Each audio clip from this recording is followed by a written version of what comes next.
Okay, മനസ്സിലായോ? ഇത്രയും കാര്യങ്ങള് ക്ലിയർ അല്ലേ?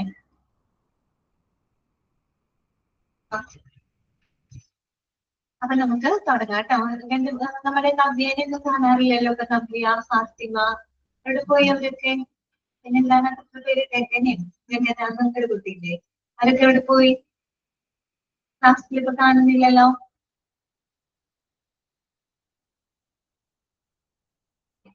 Okay Devika, good morning.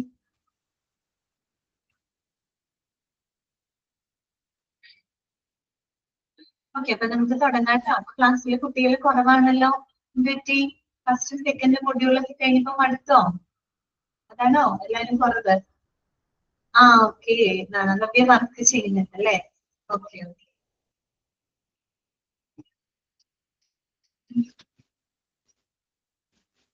ശരി, അപ്പൊ നമുക്ക് ഇന്നത്തെ ക്ലാസ് സ്റ്റാർട്ട് ചെയ്യാം കേട്ടോ. കഴിഞ്ഞ ക്ലാസ്സിൽ നമ്മൾ ട്രാൻസ്ഫർ ഓഫ് പേഷ്യൻസ് എന്ന് പറയുന്ന പുതിയൊരു ചാപ്റ്റർ നമ്മൾ തുടങ്ങിയിരുന്നു. ട്രാൻസ്ഫർ എന്താണെന്ന് നമ്മൾ പറഞ്ഞു. രണ്ട് ടൈപ്പ് ഉണ്ട് അല്ലെ? ഇൻട്രാ ഹോസ്പിറ്റൽ ട്രാൻസ്ഫർ ഉണ്ട്, ഇന്റർ ഹോസ്പിറ്റൽ ട്രാൻസ്ഫർ ഉണ്ട്. അതിന് എക്സാമ്പിളുകളൊക്കെ നമ്മൾ പറഞ്ഞിരുന്നു അല്ലെ? പിന്നെ ട്രാൻസ്ഫർ ചെയ്യുന്നതിന്റെ പ്രധാനപ്പെട്ട ഉദ്ദേശം എന്താണ്? To maintain the continuity of medical care അല്ലെ? അതായത് രോഗിയുടെ മെഡിക്കൽ കെയറിന്റെ ഒരു തുടർച്ചയായ ഒരു മെഡിക്കൽ പരിചരണം ലഭ്യമാക്കണം അല്ലെ? അതാണ് ഇതിന്റെ ഉദ്ദേശം, ശരിക്കും ട്രാൻസ്ഫറിന്റെ ഉദ്ദേശം. ഓക്കെ, പിന്നെ നമ്മൾ കുറെ പർപ്പസുകളൊക്കെ പറഞ്ഞിരുന്നു. പിന്നെ ഇന്റേണൽ ട്രാൻസ്ഫർ ചെയ്യുമ്പോൾ ശ്രദ്ധിക്കേണ്ട കാര്യങ്ങള്, എക്സ്റ്റേണൽ ട്രാൻസ്ഫർ ചെയ്യുമ്പോൾ ശ്രദ്ധിക്കേണ്ട കാര്യങ്ങള്, ഇതുവരെയൊക്കെയാണ് നമ്മൾ ഇന്നത്തെ ക്ലാസ്സിൽ പറഞ്ഞത് കേട്ടോ. പിന്നെ നമ്മൾ തുടങ്ങി വെച്ചത് എന്തായിരുന്നു? Key elements for the transfer of critically ill patients അല്ലെ? വളരെ ഗുരുതരമായിട്ടുള്ള രോഗികളെ നമ്മൾ ട്രാൻസ്ഫർ ചെയ്യുമ്പോൾ എന്തൊക്കെ കാര്യങ്ങളാണ് ശ്രദ്ധിക്കേണ്ടത്? അത് നമുക്ക് 6 പോയിന്റുകളാണ് അതിനകത്ത് പഠിക്കാനുള്ളത് കേട്ടോ. ഏതൊക്കെയായിരുന്നു 6 പോയിന്റുകൾ? നമ്മൾ ഇൻട്രൊഡക്ഷനിൽ വായിച്ചു പോയിരുന്നു അല്ലെ? ഒന്നെന്തായിരുന്നു? Decision to transfer and communication അല്ലെ? രണ്ടാമത്തെ എന്തായിരുന്നു? Pre transfer stabilisation and preparation അല്ലെ? മൂന്നാമത്തെ എന്തായിരുന്നു? മൂന്നാമത്തെ മോഡ് ഓഫ് ട്രാൻസ്ഫർ അല്ലെ? നാലാമത്തെ എന്താണ്? നാലാമത്തെ അക്കംപനിയിങ് ദ പേഷ്യന്റ് അല്ലെ? പേഷ്യന്റിന്റെ കൂടെ ആരെങ്കിലും പോകണം അല്ലെ? പിന്നെ അഞ്ചാമത്തെ എന്തായിരുന്നു? എക്യുപ്മെന്റ്, ഡ്രഗ്സ് ആൻഡ് മോണിറ്ററിങ് അല്ലെ? ഇത്രയും കാര്യങ്ങളാണ് അതിനകത്ത് വരുന്നത്. ഓക്കെ, അപ്പൊ നമുക്ക് ഓരോന്നും നമ്മൾ ആദ്യത്തെ തുടങ്ങി വെച്ചിരുന്നു. ഒന്നാമത്തെ കീ എലമെന്റ് എന്ന് പറയുന്നത് decision to transfer and communication ആണ്. 2 പോയിന്റുകൾ ഇന്നലെ നമ്മൾ പറഞ്ഞു. എന്തായിരുന്നു അത്? അതായത് ഒരു രോഗിയെ നമ്മൾ ട്രാൻസ്ഫർ ചെയ്യാൻ എടുക്കുന്ന തീരുമാനം, അതെന്ന് പറഞ്ഞാൽ വളരെ ക്രൂഷ്യൽ ആണ് അല്ലെ? കാര്യം എന്താന്ന് വെച്ചാൽ പേഷ്യൻസിനായാലും അവരുടെ റിലേറ്റീവ്സിനായി കഴിഞ്ഞാലും ഈവൻ നമ്മുടെ ഹോസ്പിറ്റൽ സ്റ്റാഫുകൾക്കായി കഴിഞ്ഞാലും എക്സ്ട്രാ റിസ്കും എക്സ്ട്രാ എക്സ്പെൻസ് ഒക്കെ വരുന്ന ഒരു കാര്യമാണ് അല്ലെ? പേഷ്യന്റിനെ ട്രാൻസ്ഫർ ചെയ്യാന്ന് പറയുന്നത്. അപ്പോ അങ്ങനെയുള്ള കാര്യങ്ങൾ ഏറ്റവും ഒഴിച്ചുകൂടാനാവാത്ത ഒരു സിറ്റുവേഷനിലാണ് നമ്മൾ പേഷ്യന്റിനെ ട്രാൻസ്ഫർ ചെയ്യുന്നത് അല്ലെ? ഓക്കെ, പിന്നെ നമ്മൾ രണ്ടാമതൊരു ഇമ്പോർട്ടന്റ് പോയിന്റ് പഠിച്ചു. അതായത് ഒരു പേഷ്യന്റിനെ ട്രാൻസ്ഫർ ചെയ്യാൻ എടുക്കുന്ന തീരുമാനം അത് ആരുടേതാണ്? ആരാണ് ആ തീരുമാനം എടുക്കുന്നത്? നമ്മൾ പറഞ്ഞിരുന്നു. ആരാണ് തീരുമാനം എടുക്കുന്നത്? പേഷ്യന്റിനെ ട്രാൻസ്ഫർ ചെയ്യാൻ എടുക്കുന്ന തീരുമാനം. ഓക്കെ, കറക്റ്റ് ആണ്. ഡോക്ടർ. ഏത് ലെവൽ ഡോക്ടറാണ്? സീനിയർ കൺസൾട്ടന്റ് ലെവൽ ഡോക്ടറാണ്. ഡോക്ടർ ആകണം, ഇത് കറക്റ്റ് ആണ് കേട്ടോ.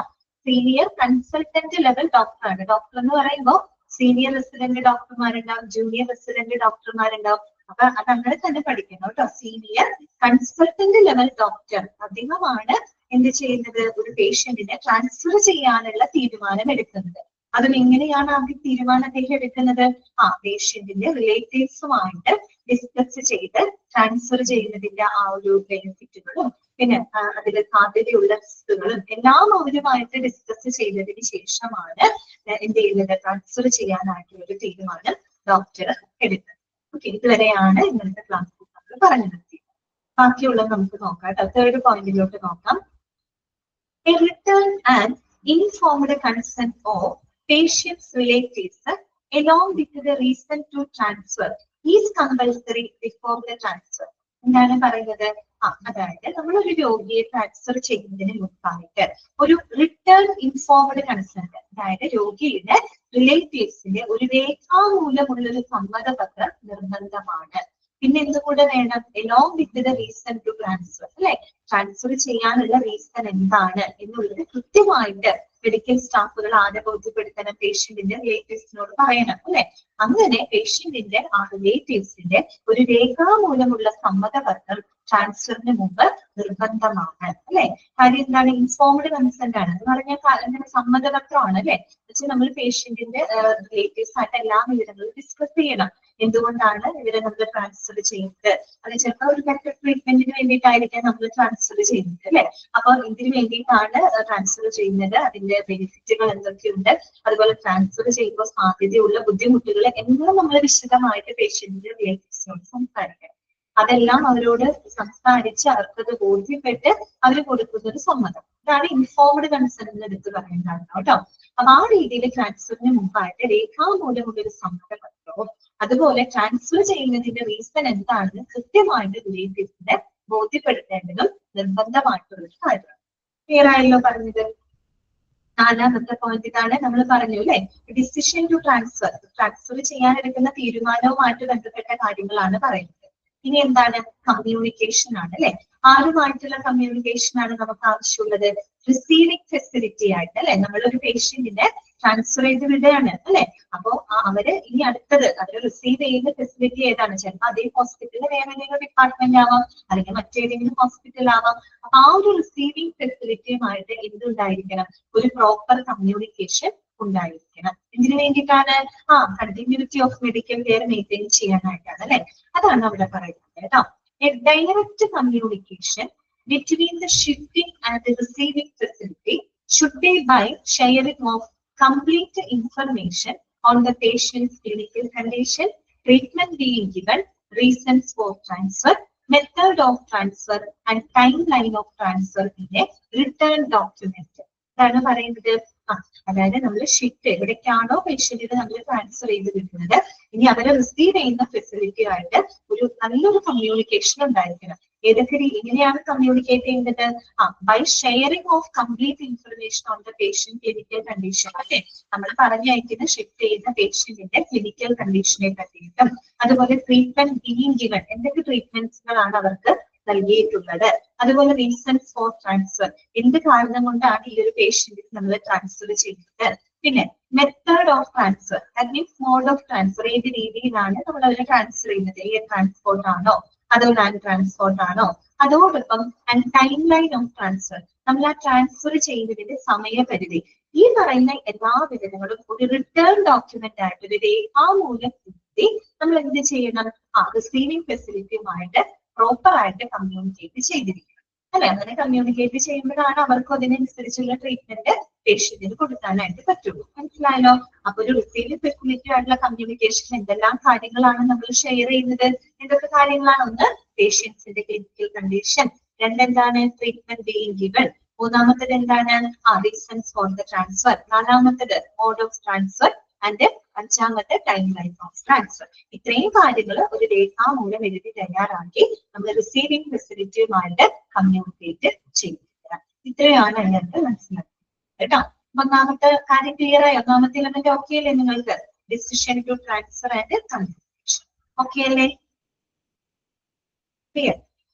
അടുത്തത് കേട്ടോ, രണ്ടാമത്തെ കീ എലമെന്റ് എന്താന്ന് നോക്കാം. അപ്പൊ ഇവിടെ നമ്മൾ ഓർത്തു വെക്കേണ്ട പോയിന്റുകൾ, അതായത് ആദ്യത്തെ ആ ഒരു കീ എലമെന്റില് നിങ്ങൾ ഓർക്കുക, ഒരു ഡിസിഷൻ ട്രാൻസ്ഫർ ചെയ്യാനുള്ള ഡിസിഷൻ സീനിയർ കൺസൾട്ടന്റ് ലെവൽ ഡോക്ടറാണ് എടുക്കുന്നത്. അതുപോലെ തന്നെ നമ്മൾ കമ്മ്യൂണിക്കേറ്റ് ചെയ്യുമ്പോൾ എന്തൊക്കെ കാര്യങ്ങളാണ് അവിടെ ഷെയർ ചെയ്യേണ്ടത്, ആ പോയിന്റുകളൊക്കെ ഒന്ന് നോട്ട് ചെയ്തിരിക്കുക കേട്ടോ. അടുത്തത് രണ്ടാമത്തെ കീ എലമെന്റ് വന്നിട്ട് pre transfer stabilisation and preparation. അതായത് പ്രീ ട്രാൻസ്ഫർ സ്റ്റെബിലൈസേഷൻ എന്ന് പറഞ്ഞാൽ എന്താണ്? നമ്മൾ ഓൾറെഡി ഇൻട്രൊഡക്ഷൻ പറഞ്ഞു അല്ലെ. നമ്മൾ ഈ പേഷ്യന്റിനെ ട്രാൻസ്ഫർ ചെയ്യുന്ന സമയത്ത് ചിലപ്പോൾ ഒരു പക്ഷേ പേഷ്യന്റിന് ഫിസിയോളജിക്കൽ ആയിട്ട് പല ചേഞ്ചസുകൾ വരാം. ആ ചേഞ്ചസ് എന്ന് പറയുന്നത് ചിലപ്പോൾ അവരുടെ എന്താണ് വളരെ പ്രതികൂലമായിട്ട്, ചിലപ്പോൾ മോശമായിട്ടൊക്കെ അവരെ ബാധിച്ചേക്കാം. പ്രത്യേകിച്ച് നമ്മൾ പഠിക്കുന്നത് ക്രിട്ടിക്കലി ഇല്ലായിട്ടുള്ള ഒരു പേഷ്യന്റിനെയാണ് നമ്മൾ ട്രാൻസ്ഫർ ചെയ്യുന്നത്.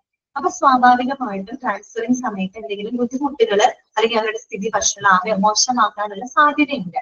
അപ്പൊ അങ്ങനെയുള്ള സിറ്റുവേഷൻസിനെ പ്രിവെന്റ് ചെയ്യാനായിട്ട് നമ്മൾ എന്ത് ചെയ്യണം? ട്രാൻസ്ഫർ ചെയ്യുന്നതിന് മുൻപായിട്ട് അവരെ സ്റ്റേബിൾ ആക്കണം അല്ലെ?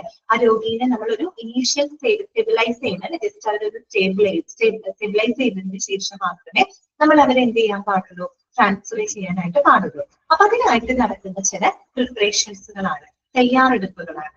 അതാണ് അവർ പറയുന്നത് കേട്ടോ. നോക്കാം. A proper and clear preparation and equilibrium of patient should be done prior to transfer to prevent any hostile എന്നല്ല കേട്ടോ, ഹോസ്റ്റൈൽ എന്നാണ് കേട്ടോ, HA അല്ല HO എന്നാണ് കേട്ടോ, ഹോസ്റ്റൈൽ എന്നാണ്. ഹോസ്റ്റൈൽ എന്ന് പറഞ്ഞാൽ എന്താണ്? ഡേഞ്ചറസ് ആയിട്ടുള്ള നമുക്കാണ് കേട്ടോ, അതായത് ഏറ്റവും അപകടകരമായിട്ടുള്ള എന്നുള്ള മീനിങ്ങാണ് കേട്ടോ. അപ്പൊ to prevent any hostile events or deterioration worsening of the patient clinical condition. Okay, നേരത്തെ പറഞ്ഞത് തന്നെയാണ്. നമ്മൾ ഈ പറയുന്ന പേഷ്യന്റിനെ ട്രാൻസ്ഫർ ചെയ്യുന്നതിന് മുൻപായിട്ട് എന്താണ് അവരെ പ്രീ സ്റ്റെബിലൈസ് എക്വിലിബ്രിയത്തിലാക്കണം. എക്വിലിബ്രിയം എന്ന് പറഞ്ഞാൽ എന്താണ്? അവരൊന്ന് ബാലൻസ് ചെയ്യണം, അവരെ സ്റ്റെബിലൈസ് ചെയ്യണം. അല്ലെങ്കിൽ എന്ത് സംഭവിക്കും? ട്രാൻസ്ഫറിന്റെ സമയത്ത് അവർക്ക് എന്തെങ്കിലും ഹോസ്റ്റൈൽ ഇവന്റ്സ് അല്ലെ, അപകടകരമായിട്ടുള്ള എന്തെങ്കിലും സംഭവങ്ങൾ ഉണ്ടാകാം, അല്ലെങ്കിൽ ഡിറ്റീരിയോറേഷൻ അല്ലെ, അവരുടെ സ്ഥിതി ചിലപ്പോൾ മോശമാവാം, വഷളാവാനുള്ള സാധ്യതയുണ്ട്. അപ്പൊ ഇങ്ങനെയുള്ള സിറ്റുവേഷനെ പ്രിവെന്റ് ചെയ്യാനായിട്ട് നമ്മൾ അവരെ എന്ത് ചെയ്തിരിക്കണം? സ്റ്റെബിലൈസ് ചെയ്തിരിക്കണം. ഓക്കെ, അപ്പൊ നോക്കാം. The patient should be properly revived and balanced to the maximum extent possible without wasting undue time. അതുകൊണ്ട് തന്നെ അധികം സമയം പാഴാക്കാതെ കഴിയാവുന്ന എക്സ്റ്റെന്റിലേക്ക്, കഴിയാവുന്നിടത്തോളം മാക്സിമം എന്ത് ചെയ്ത് നമ്മള് പേഷ്യന്റിനെ ബാലൻസ് ചെയ്യണം. മീൻസ് അവരെ നമ്മൾ സ്റ്റേബിൾ ആക്കണം, അവരെ റിവൈവ് ചെയ്യണം. എന്നുവെച്ചാൽ അവരെ കുറെ കൂടി എന്ത് ചെയ്യണം? അവരുടെ കണ്ടീഷനെ ഇംപ്രൂവ് ചെയ്തുകൊണ്ട് വേണം. ഇംപ്രൂവ് എന്ന് വെച്ചാൽ അവരെ ഇപ്പൊ ബാലൻസ് ചെയ്തുകൊണ്ട് വേണം നമ്മൾ അവരെ ഷിഫ്റ്റ് ചെയ്യാൻ. ഓക്കെ, അപ്പൊ അതിന് വേണ്ട തയ്യാറെടുപ്പുകളാണ് ഇനി പറയാൻ പോകുന്നത്. നമ്മൾ ശ്രദ്ധിക്കണം, കുറച്ച് ബുദ്ധിമുട്ടുള്ള കുറച്ച് കാര്യങ്ങളാണ് കേട്ടോ, ഒന്ന് ശ്രദ്ധിച്ചിരിക്കുക. In the course of the preparation, അപ്പൊ അതിന് വേണ്ടിയിട്ടുള്ള ആ ഒരു തയ്യാറെടുപ്പുകളില് the patients A, B, C and D, ഇതൊക്കെയാണ് ആ 4 നൊട്ടേഷൻ ഓർത്ത് വെക്കുക. A, B, C, D. ഏതൊക്കെയാണ്? A എന്താണ് ഉദ്ദേശിക്കുന്നത്? A for airway. A എന്താണ്?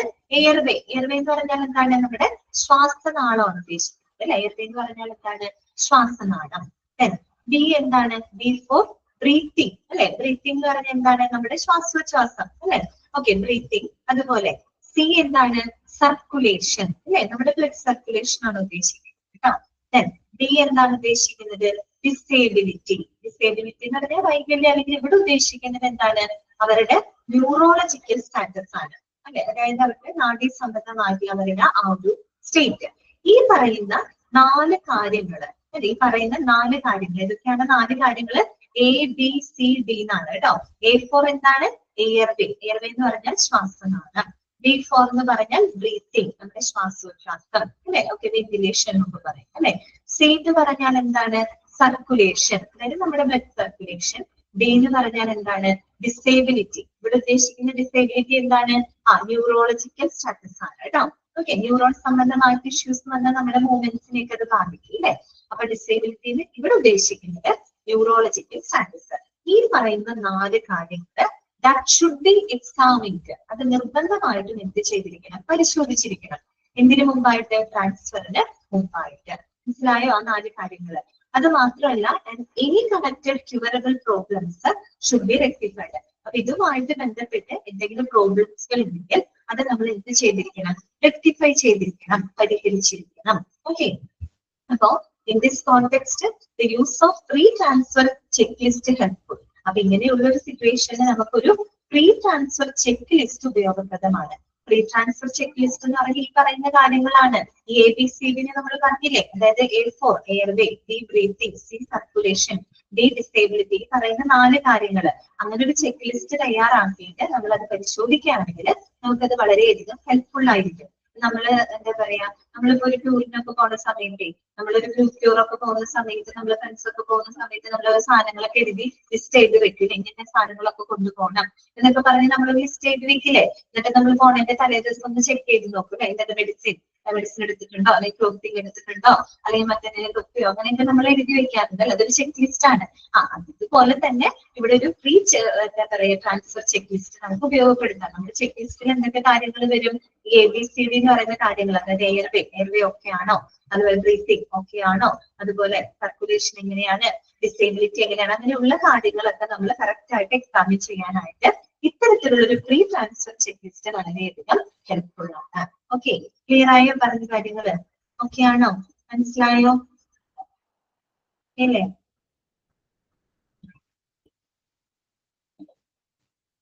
അപ്പൊ ഇനി നമുക്ക് ഓരോന്നും കുറച്ച് വിശദമായിട്ട് പഠിക്കാനുണ്ട്. അവിടെ കുറച്ച് മെഡിക്കൽ ടേംസുകളും കാര്യങ്ങളൊക്കെ വരുന്നുണ്ട്. അതുകൊണ്ടൊന്ന് ശ്രദ്ധിച്ചിരിക്കുക കേട്ടോ. ഫസ്റ്റ് നമ്മൾ പറഞ്ഞത് എന്താണ്? എയർവേ ആണ് അല്ലെ? എയർവേ എന്താണ്? ശ്വാസനാളമാണ്. ഓക്കെ, എന്താണ് അവിടെ ഉദ്ദേശിക്കുന്നത്? നമ്മൾ അത് പരിശോധിക്കണം എന്ന് പറഞ്ഞു അല്ലെ? അപ്പൊ എന്തൊക്കെയാന്ന് നോക്കാം. The patients with possibility of airway compromise in the course of transfer should be electively intubated with an endotracheal tube with a cup which should be fixed properly after verifying its exact position. And all mute ചെയ്തില്ല അല്ലേ?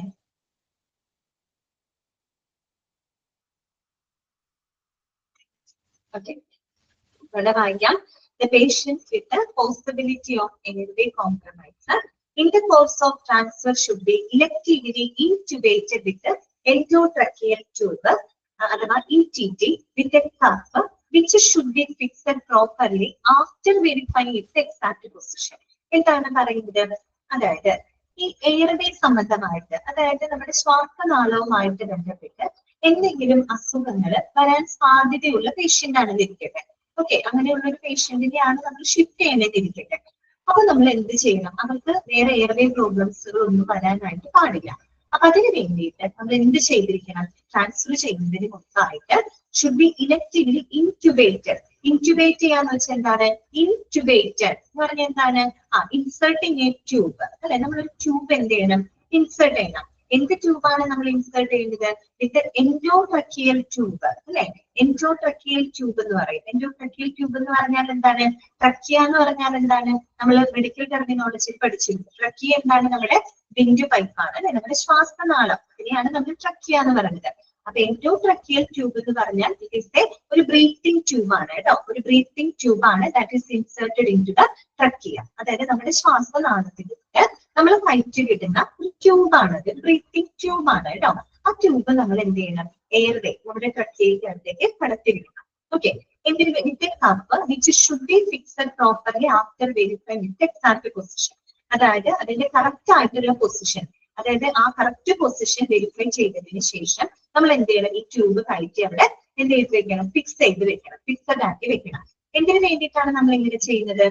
To secure the airway അല്ല, ആ ഒരു പേഷ്യന്റിന്റെ airway secure ചെയ്യാനായിട്ട്, അതായത് അവരുടെ ശ്വാസനാളം അടങ്ങി പോവാതൊക്കെ ഇരിക്കാൻ വേണ്ടിയിട്ടാണ്. കാര്യം ഇങ്ങനെ എയർവേ പ്രോബ്ലംസ്, ആസ്മ പ്രോബ്ലംസ് അല്ലെങ്കിൽ COPD ഒക്കെ ഉള്ള പേഷ്യൻസ് ഒക്കെ ആണെങ്കിൽ നമുക്ക് എയർവേ പ്രോബ്ലംസ് ഭയങ്കരമായിട്ട് ഉണ്ടാവാൻ സാധ്യതയുണ്ട്. പ്രത്യേകിച്ച് ഷിഫ്റ്റ് ചെയ്യുമ്പോൾ ഒക്കെ ഭയങ്കര പ്രശ്നങ്ങൾ വരാൻ ചാൻസ് ഉണ്ട്. അപ്പൊ അതിനെ പ്രിവെന്റ് ചെയ്യാനായിട്ട് നമ്മൾ എന്ത് ചെയ്യണം? അവരുടെ ശ്വാസനാളത്തിലേക്ക് എൻഡോട്രക്കിയൽ ട്യൂബ് ഇൻക്യുബേറ്റ് ചെയ്യണം, അതായത് ഇൻസേർട്ട് ചെയ്യണം. അത് അതിന്റെ കൃത്യമായിട്ടുള്ള പൊസിഷൻ വെരിഫൈ ചെയ്ത് നമ്മൾ അവിടെ ഇറക്കി അത് ഫിക്സ് ചെയ്ത് വെക്കണം. ഓക്കെ, അതാണ് അവിടെ പറയുന്നത്. ഇതിന് വേണ്ടിയിട്ടാണ് to secure the airway of the patient കേട്ടോ.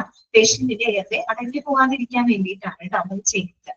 ഓക്കെ, പിന്നെന്താണ്? അപ്പൊ ഇവിടെ എൻഡോട്രക്കിയൽ ട്യൂബിന്റെ ആ ഒരു അതൊക്കെ നമ്മൾ മെഡിക്കൽ ടെർമിനോളജിയിൽ പഠിച്ചിട്ടുണ്ട്. ET പഠിച്ചിട്ടുണ്ട്. ET ഞാൻ ഉദ്ദേശിക്കുന്നത് എൻഡോട്രക്കിയൽ ട്യൂബ് ആണ് കേട്ടോ. ഓക്കെ, ഇനി നോക്കാം. Some patients need a properly placed nasogastric tube in order to prevent the aspiration of gastric contents during transfer. ഇനി മറ്റു ചില പേഷ്യൻസിനാണെങ്കിൽ നമ്മൾ പറഞ്ഞു എയർവേ പ്രോബ്ലംസ് ഉള്ള പേഷ്യൻസിന് നമ്മൾ എൻഡോട്രക്കിയൽ ട്യൂബ് ഇൻസേർട്ട് ചെയ്യുന്നു പറഞ്ഞു. ഇനി മറ്റു ചില പേഷ്യൻസിന് നമ്മൾ എന്ത് വെക്കാറുണ്ട്? നാസോഗാസ്ട്രിക് ട്യൂബ് ഇൻസേർട്ട് ചെയ്യാറുണ്ട്. നാസോ എന്ന് പറഞ്ഞാൽ എന്താണ്? മൂക്കാണ് അല്ലെ? നാസോഗാസ്ട്രിക് ട്യൂബ് എന്ന് പറഞ്ഞാൽ എന്താണ്? A tube that is inserted through the nose down the oesophagus into the stomach. അതായത് നമ്മുടെ മൂക്കിലൂടെ മൂക്കിലൂടെ കടത്തി വിട്ട് പിന്നെ നമ്മുടെ അന്നനാളമുണ്ട് അല്ലെ, നമ്മുടെ ഈസോഫാഗസിലൂടെ കടത്തി എവിടെ വരെ എത്തിക്കും, നമ്മുടെ സ്റ്റൊമക്ക് അല്ലെ, നമ്മുടെ ആമാശയം വരെ ഇൻസേർട്ട് ചെയ്യുന്ന ഒരു ട്യൂബാണ് നാസോ ഗ്യാസ്ട്രിക് ട്യൂബ് എന്നാണ് അതിന് പറയാം. അതായത് നമ്മൾ ഒരു മൂക്കിലൂടെ കയറ്റി ഈസോഫാഗസ് അന്നനാളം വഴി നമ്മുടെ സ്റ്റൊമക്ക് നമ്മുടെ ആമാശയത്തിലൂടെ ഇൻസേർട്ട് ചെയ്യുന്ന ഒരു ട്യൂബാണ് നാസോ ഗ്യാസ്ട്രിക് ട്യൂബ് എന്ന് പറയുന്നത്. എന്തിനു വേണ്ടിയിട്ടാണ് നമ്മൾ ഇങ്ങനെ ഒരു ട്യൂബ് ഇൻസേർട്ട് ചെയ്യുന്നതെന്ന് അറിയാമോ? To prevent the aspiration of gastric contents during the transfer. Aspiration എന്ന് പറഞ്ഞാൽ എന്താണെന്നറിയോ? ആസ്പിരേഷൻ എന്ന് വെച്ചാൽ the inhalation of the foreign substances in the lungs. അതായത് നമ്മുടെ ശ്വാസകോശത്തിലേക്ക് മറ്റെന്തെങ്കിലും ഫോറിൻ സബ്സ്റ്റൻസുകൾ എന്താണ് കയറി പോകുന്ന ഒരവസ്ഥ. ശ്വാസകോശത്തിൽ നമ്മുടെ ലെൻസിനകത്തേക്ക് എന്തെങ്കിലും ഫോറിൻ സബ്സ്റ്റൻസുകൾ ഇൻഹേൽ ചെയ്തു പോകുന്ന അവസ്ഥ, അതിലേക്ക് കയറി പോകുന്ന ഒരു അവസ്ഥ, അതിനെയാണ് നമ്മൾ ആസ്പിരേഷൻ എന്ന് പറയുന്നത്. അപ്പൊ ഇവിടെ aspiration of gastric content during transfer, നമ്മൾ ഈ ഒരു പേഷ്യന്റിനെ ട്രാൻസ്ഫർ ചെയ്യുന്ന സമയത്ത് ചിലപ്പോൾ ഈ പേഷ്യന്റിന്റെ ഗ്യാസ്ട്രിക് കണ്ടന്റ് എന്ന് വെച്ചാൽ നമ്മുടെ അവരുടെ സ്റ്റൊമക്കിനകത്തുള്ള ചിലപ്പോൾ എന്തെങ്കിലും ഗ്യാസ്ട്രിക് എൻസൈംസുകളാവാം, ഫ്ലൂയിഡ്സുകളായിരിക്കാം അല്ലെ, മറ്റെന്തെങ്കിലും വസ്തുക്കളൊക്കെ ആണെങ്കിൽ അത് ചിലപ്പോൾ അറിയാതെ അവരുടെ ശ്വാസകോശത്തിലോട്ട് ഇൻഹേൽ ചെയ്ത് പോവാൻ, അതായത് ശ്വാസകോശത്തിലോട്ട് കയറി പോകാനുള്ള ഒരു സാധ്യതയുണ്ട്. അപ്പൊ അത്തരത്തിലുള്ള ആ ഒരു ആസ്പിരേഷനെ പ്രിവെന്റ് ചെയ്യുന്നതിന് വേണ്ടിയിട്ട് എന്ത് ചെയ്യും? നാസോ ഗ്യാസ്ട്രിക് ട്യൂബ് ഇൻസേർട്ട് ചെയ്യും. അപ്പൊ ഈ നാസോ ഗ്യാസ്ട്രിക് ട്യൂബ് ഇൻസേർട്ട് ചെയ്യുമ്പോൾ സ്വാഭാവികമായിട്ടും ഇങ്ങനെയുള്ള ആസ്പിരേഷൻ ഉള്ള റിസ്ക് വളരെയധികം കുറവാണ്.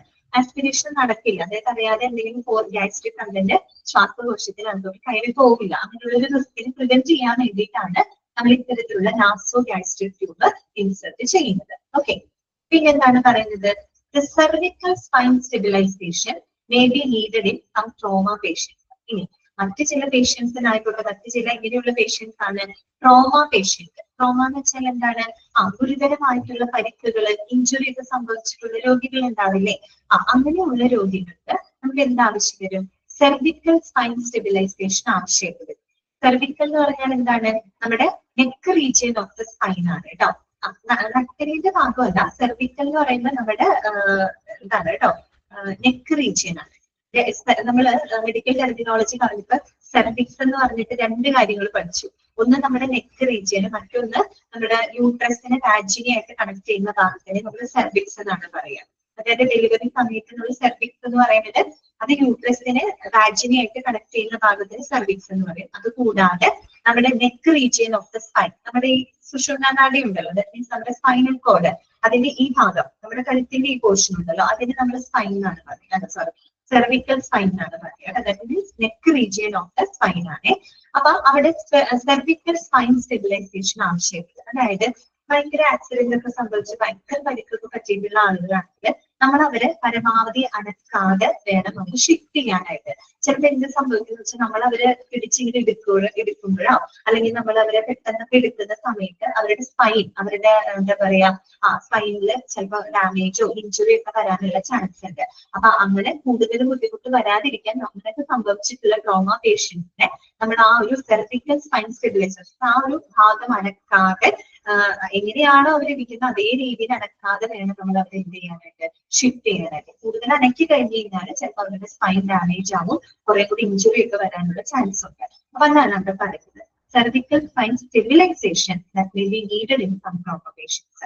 ചില ട്രോമ പേഷ്യന്റിൽ നമുക്ക് സെർവിക്കൽ സ്പൈൻ സ്റ്റെബിലൈസേഷൻ ആവശ്യമായിട്ട് വരും. ഇത്രയും കാര്യങ്ങൾ മനസ്സിലായോ? നിങ്ങൾക്ക് ക്ലിയർ ആയോ? ഇത്രയും കാര്യങ്ങൾ മനസ്സിലായോ? ഓക്കെ ആണോ? നിങ്ങൾ എന്തെങ്കിലും ചോദിക്കുമ്പോൾ റെസ്പോണ്ട് ചെയ്യണം കേട്ടോ. അത് നിങ്ങളുടെ ഭാഗത്ത് നിങ്ങൾ ചെയ്യണം. കാര്യം എന്താന്ന് വെച്ചാല് നിങ്ങളെ കാണുന്നില്ല. ഓക്കെ, നമ്മളിവിടെ ക്ലാസ് എടുക്കുന്നു, നിങ്ങൾക്കെല്ലാം മനസ്സിലാകുന്നുണ്ട്, നമ്മളിടയ്ക്കിടയ്ക്ക് മനസ്സിലാവുന്നുണ്ടോ എന്ന് ചോദിക്കുമ്പോൾ റെസ്പോണ്ട് ചെയ്യണം. അല്ലെങ്കിൽ ഞങ്ങൾക്ക് അറിയില്ല നിങ്ങൾക്ക് മനസ്സിലാവുന്നുണ്ടോ, നിങ്ങൾക്ക് കിട്ടുന്നുണ്ടോ എന്ന് അറിയില്ല. ഓക്കെ പറയുമ്പോഴാണ് നമ്മൾ അതിന്റെ ഒരു കോൺഫിഡൻസിലാണ് നമ്മൾ മുന്നോട്ട് പോകുന്നത് കേട്ടോ. ഓക്കെ, അപ്പൊ എന്തെങ്കിലും ചോദിക്കുമ്പോൾ റെസ്പോണ്ട് ചെയ്യണം. അതായത് പിന്നീട് നിങ്ങൾ ക്ലാസ് കഴിഞ്ഞ മിസ് എടുത്ത് ഞങ്ങൾക്ക് മനസ്സിലായില്ല, ക്ലാസ് മനസ്സിലായില്ല എന്ന് പറഞ്ഞിട്ട് കാര്യമില്ല. ഞങ്ങളുടെ മാക്സിമം ഞങ്ങൾ ചോദിക്കുന്നുണ്ട്, ക്ലിയർ ആയോ എന്ന് ചോദിക്കുമ്പോൾ റെസ്പോണ്ട് ചെയ്യണം കേട്ടോ. ആ ഒരു കാര്യം നിങ്ങൾ ചെയ്യണം. ഓക്കെ, അതെന്നെ ചോദിച്ചത് അവസാനത്തെ ഭാഗം മനസ്സിലായില്ല എന്നല്ലേ? അവസാനത്തെ ഏത് ഭാഗമാണ്? സെർവിക്കൽ സ്പൈൻ ആണോ ഉദ്ദേശിച്ചത്?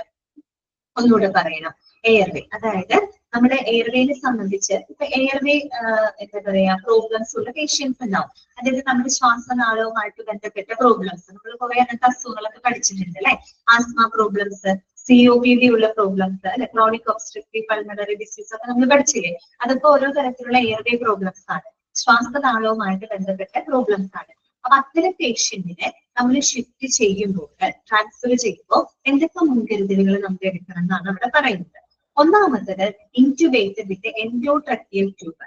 അതായത് ഈ ശ്വാസ സംബന്ധമായിട്ടുള്ള ബുദ്ധിമുട്ടുള്ളവർക്ക് ചിലപ്പോൾ ശ്വാസനാളമൊക്കെ അടഞ്ഞു പോകാനുള്ള ചാൻസ് ഉണ്ട്. അങ്ങനെ അടഞ്ഞു പോകുമ്പോൾ അവർക്ക് ശ്വാസം കിട്ടിയാൽ മരിക്കും.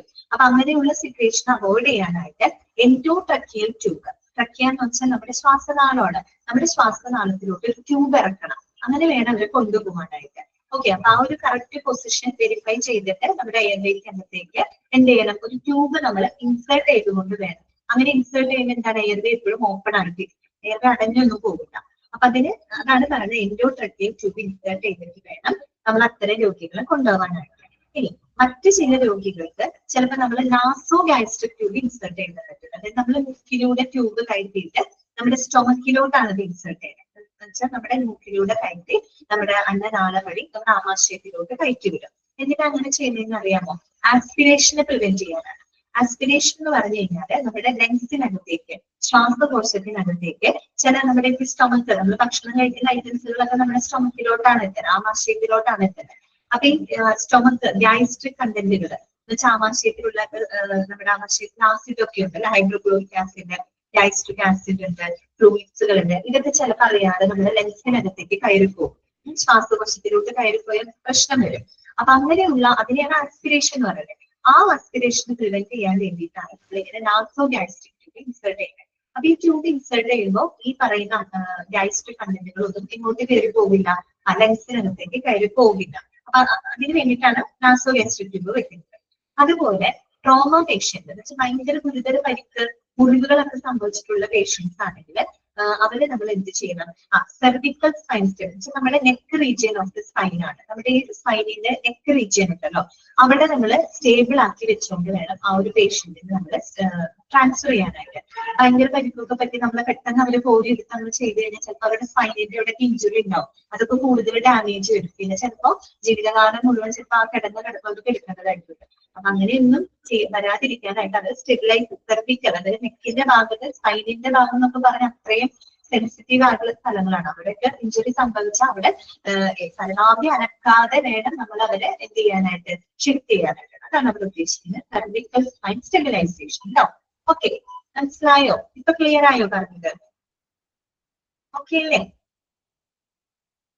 ഓക്കെ, അത്രയാണ് എയർവേയിൽ ഉണ്ടാവുക. അപ്പൊ ഒന്നുകൊണ്ട് ജസ്റ്റ് വായിക്കുകയാണ്. The patients with the possibility of airway compromise in the course of transfer should be electively intubated with an endotracheal tube with a cuff which should be fixed properly after verifying its exact position. Some patients need a properly placed nasogastric tube in order to prevent the aspiration of gastric contents during the transfer.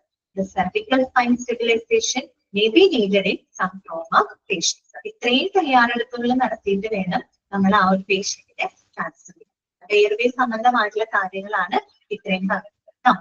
Okay, next നമ്മൾ B4. B എന്ന് പറഞ്ഞാൽ എന്തായിരുന്നു? Breathing ആണ് അല്ലെ? അതാണ് breathing ആണ്, നമ്മുടെ ശ്വാസോച്ഛ്വാസം. അവിടെ എന്താണ് പറയുന്നത്? The ventilation should be sufficiently regulated with the optimization of the arterial blood gas values. എന്താണ് പറയുന്നത്? വെന്റിലേഷൻ എന്ന് പറഞ്ഞാൽ എന്താണ്? വായുപ്രവാഹം, അതായത് ബ്രീത്തിങ് തന്നെയാണ് ഉദ്ദേശിക്കുന്നത്, നമ്മുടെ ശ്വാസോച്ഛ്വാസം. അതെന്ത് ചെയ്തിരിക്കണം? That should be sufficiently regulated with the optimisation of the arterial blood gas values, ABG.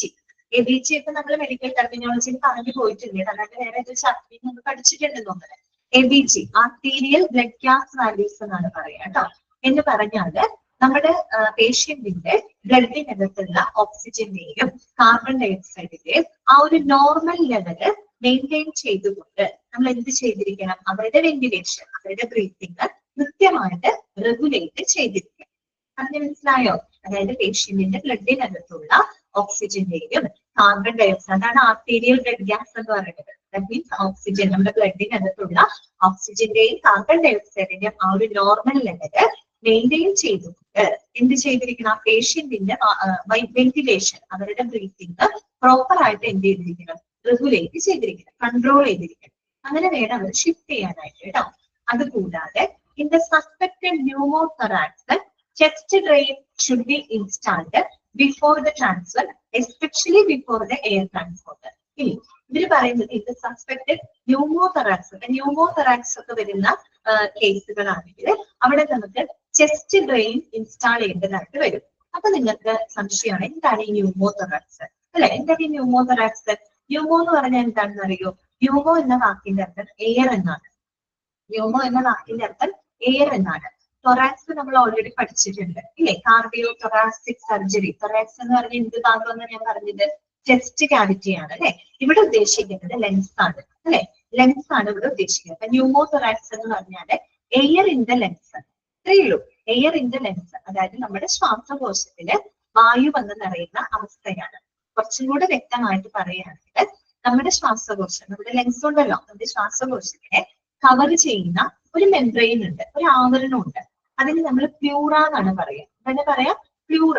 Okay, അപ്പൊ അതൊന്ന് നോട്ട് ചെയ്ത് വെക്കാം. നമ്മുടെ ലെൻസിനെ ആവരണം ചെയ്യുന്ന ഒരു മെംബ്രെയിൻ ഉണ്ട്, ഒരു കവറിംഗ് ഉണ്ട്. അതിന് നമ്മൾ പ്ലൂറ എന്നാണ് പറയാ. അപ്പൊ ഈ പ്ലൂറൽ സ്പേസിലോട്ട് എയർ കയറുമ്പോ, അതായത് എയർ കയറാണ്, എയർ കയറുമ്പോൾ എന്ത് സംഭവിക്കും? ഈ സ്പേസിനകത്തേക്ക് ഇങ്ങനെ എയർ കയറി വരുമ്പോ സ്വാഭാവികമായിട്ടും ആ ലെൻസിന് ഒരു കംപ്രഷൻ അനുഭവപ്പെടും അല്ലെ? ആ ലെൻസിന് കംപ്രഷൻ അനുഭവപ്പെട്ട് അവസാനം കംപ്രസ് ചെയ്ത് ലെൻസ് കൊളാപ്സ് ആവാനുള്ള ചാൻസ് ഉണ്ട്. ആ ഒരു അവസ്ഥേനെയാണ് നമ്മൾ ന്യൂമോതൊറാക്സ് എന്ന് പറയുന്നത്. ന്യൂമോതൊറാക്സ് എന്ന് വെച്ചാൽ എയർ ഇൻ ദ ലെൻസ് അല്ലെ? ലെൻസിൽ എയർ കയറുന്ന ഒരു അവസ്ഥയാണ്. അങ്ങനെ എയർ കയറിയാൽ നമ്മൾ എങ്ങനെ അതിനെ മാനേജ് ചെയ്യണം? ആ എയറിനെ എടുത്ത് പുറത്തോട്ട് കളയണം അല്ലെ? ആ എയറിനെ എടുത്ത് പുറത്തോട്ട് കളയണം. എയർ ഇങ്ങനെ വന്ന് നിറഞ്ഞു കഴിഞ്ഞാല് സ്വാഭാവികമായിട്ടും ആ ലെൻസിൽ ഒരു കംപ്രഷൻ വരികയും ആ ലെൻസ് കൊളാപ്സ് ആകാനുള്ള ചാൻസ് കൂടുതലാണ് അല്ലെ? അപ്പൊ അങ്ങനെയുള്ള ഒരു കണ്ടീഷൻ ഒഴിവാക്കണേ നമ്മൾ എന്ത് ചെയ്യണം? ആ എയറിനെ എടുത്ത് പുറത്തോട്ട് കളയണം. അപ്പൊ എയറിനെ പുറത്തോട്ട് കളയണമെങ്കിൽ നമുക്ക് എന്ത് ചെയ്യേണ്ടതായിട്ട് വരും? Chest drain should be installed before transfer.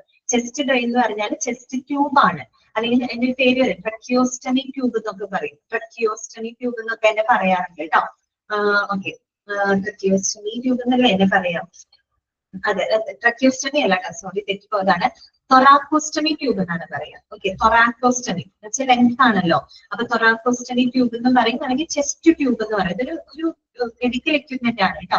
ആ ചെസ്റ്റ് ഡ്രെയിൻ നമ്മൾ എന്ത് ചെയ്യണം? ഈ പറയുന്ന ലെൻസിനകത്തേക്ക് കയറ്റിയിട്ട് ആ എയറിനെ നമ്മൾ എടുത്ത് കളയേണ്ടതായിട്ട് വരും. ഓക്കെ, അതാണ് ഇവിടെ പറയുന്നത്. In the suspected pneumothorax chest drain should be installed before transfer. അപ്പൊ ന്യൂമോതൊറാക്സ് ഒക്കെ വരുന്ന രോഗികളാണെങ്കിൽ അവരെ നമ്മൾ ആ എയർ പുറത്തോട്ട് കളയണം അല്ലെ? എയർ കളഞ്ഞില്ലെങ്കിൽ എന്ത് സംഭവിക്കുകയാണെങ്കിൽ കൊളാപ്സ് ആയി പോകും. ഓക്കെ, അപ്പൊ ആ ഒരു chest drain, chest tube install ചെയ്യുന്നതായിട്ട് വരും. പ്രത്യേകിച്ച് അവർ പറയുന്നത് especially before the air transport. Air transport എന്ന് പറഞ്ഞാൽ നമ്മൾ ഹെലികോപ്റ്റർ, എയ്റോപ്ലെയിൻ വഴിയൊക്കെ ആയിട്ട് നമ്മൾ പേഷ്യന്റിന് ട്രാൻസ്ഫർ ചെയ്യില്ലേ? അങ്ങനെയുള്ള കേസിൽ നമ്മളിത് പ്രത്യേകം ചെയ്യേണ്ടതായിട്ട് വരും. കാര്യം എന്താന്ന് വെച്ചാൽ നമുക്കറിയാം, എയർ ട്രാൻസ്പോർട്ട് ചെയ്യുന്ന സമയത്ത് ആൾട്ടിറ്റ്യൂഡിന്റെ പ്രോബ്ലംസ് വരും. ഉയരം കൂടുകയാണ്. ഉയരം കൂടുന്നതിനനുസരിച്ച് പ്രഷർ വേരിയേഷൻ വരികയും അതുപോലെ നമ്മുടെ ലെൻസിനകത്ത് എയർ ബബിൾസ് ഒക്കെ ഫോം ചെയ്യാനുള്ള ചാൻസ് കൂടുതലാണ്. അപ്പൊ അങ്ങനെയുള്ള പ്രോബ്ലം വരാതിരിക്കും. പ്രത്യേകിച്ച് ന്യൂമോതൊറാക്സ് ഉള്ള ഒരു പേഷ്യന്റ് ആണെങ്കിൽ അവർക്ക് ഈ ചാൻസ് കൂടുതലാണ്. അപ്പൊ ആ ഒരു പ്രോബ്ലം ഒഴിവാക്കാനായിട്ട് എന്ത് ചെയ്യണം? ചെസ്റ്റ് ഡ്രെയിൻ, ദാറ്റ് മീൻസ് ഒരു ചെസ്റ്റ് ട്യൂബ് ആണ് കേട്ടോ. ആ ട്യൂബ് നമ്മൾ ഇൻസ്റ്റാൾ ചെയ്തുകൊണ്ട് വേണം അവരെ കൊണ്ടുപോകാനായിട്ട്. പറഞ്ഞ് മനസ്സിലായോ? ക്ലിയർ ആയോ പറഞ്ഞത്? ഓക്കെ ആണോ?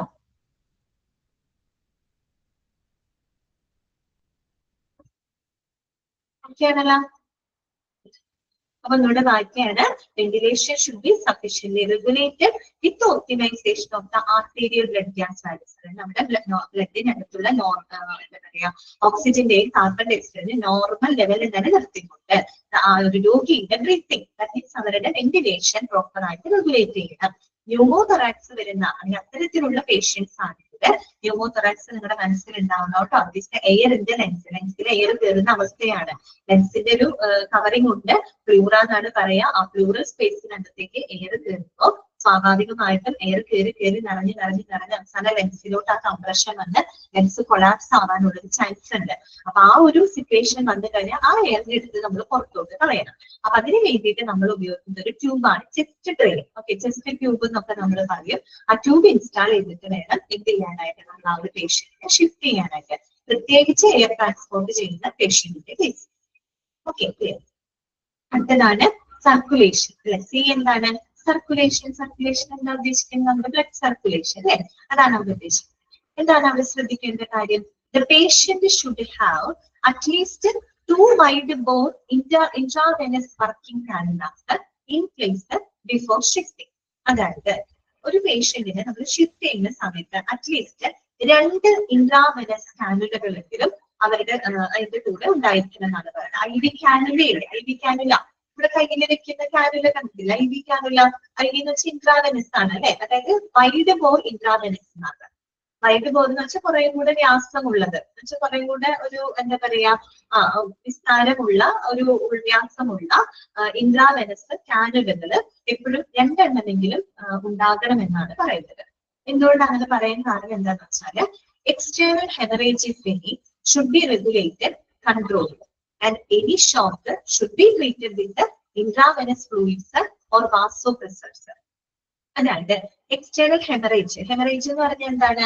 എക്സസീവ് ആയിട്ടുള്ള ആ ഒരു ബ്ലഡ് ഫ്ലോ ആണ് അല്ലെ. എന്തെങ്കിലും ഒരു ഇഞ്ചുറി ഒക്കെ സംഭവിച്ചിട്ടുള്ള ഒരു പേഷ്യന്റ് ആണെന്ന് വെച്ചാൽ ഭയങ്കരമായിട്ട് ബ്ലഡ് ലോസ് വരും അല്ലെ, ബ്ലഡ് വെസൽ വല്ല പൊട്ടുകയോ അങ്ങനെയൊക്കെ വന്നിട്ട് ധാരാളം ബ്ലീഡിംഗ് ഒക്കെ ഉണ്ടാകുന്ന ഒരു കേസ്, അതാണ് ഹെമറേജ് എന്ന് പറയുന്നത്. അപ്പൊ അങ്ങനെ ഹെമറേജ് ഒക്കെ വന്നിട്ടുള്ള പേഷ്യൻസ് ആണെങ്കിൽ നമ്മൾ അവരെ എന്ത് ചെയ്തിരിക്കണം?